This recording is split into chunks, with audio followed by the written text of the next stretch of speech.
Picture this: the serene vineyards of Burgundy, home of the illustrious Romanee-Conti, one of the most coveted and expensive wines in the world.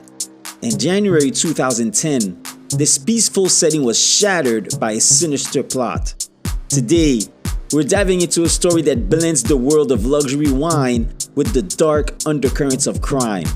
Get ready for a story of ransom, deceit, and a desperate criminal's downfall.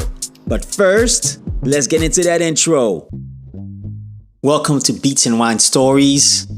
My name is Steve, and I'm your host through this vast world of wine and the music that dances along with it.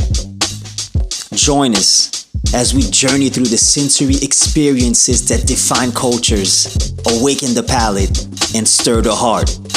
So grab your favorite glass and let the journey begin. This is Beats and Wine Stories.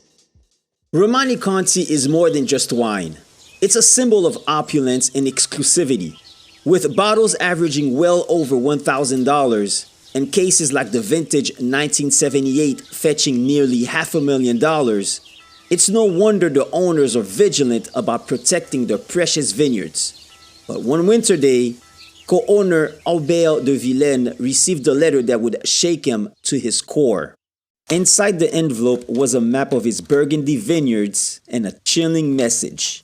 The letter demanded $1.2 million, threatening that unless the ransom was paid, the sender would poison the vines of Romanee-Conti. The map indicated that some vines had already been poisoned as a grim warning.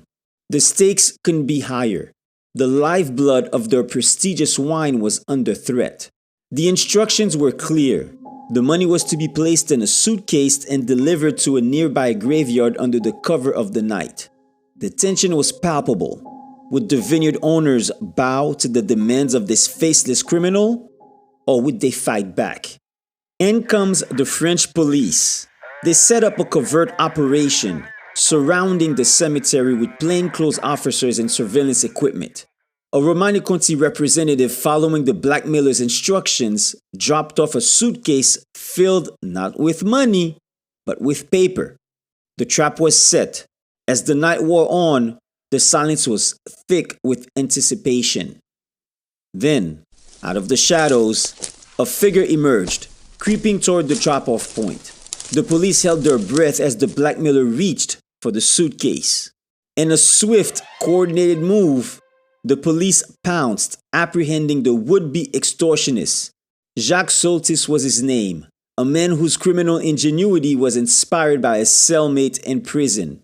Soltis had devised a plan that, in theory, could have netted him millions, but instead, he found himself back behind bars. The vineyards of Romanee-Conti were safe once more, thanks to the swift action of the authorities. This audacious plot serves as a reminder that even in the tranquil world of winemaking, shadows lurk, and vigilance is key. So as you sip on your favorite wine, remember the dedication and the hidden dramas that sometimes unfold behind the scenes. The story of Romanee-Conti's extortion plot isn't just about a vineyard. It's a reflection of resilience, passion, and the unwavering pursuit of excellence. Just as the owners of Romanee-Conti stood their ground in the face of adversity, we too can find strength in our personal journeys. Each challenge we face can be met with determination and grace, knowing that, like a fine wine, we are shaped and refined by the trials we endure. Here's to embracing the unexpected, celebrating our victories, and savoring every moment. Once again, thank you so much for joining and listening in. For the music of Beats and Wine, visit beatsandwine.com/music. I appreciate you so much. And until next time, cheers to your exceptional self.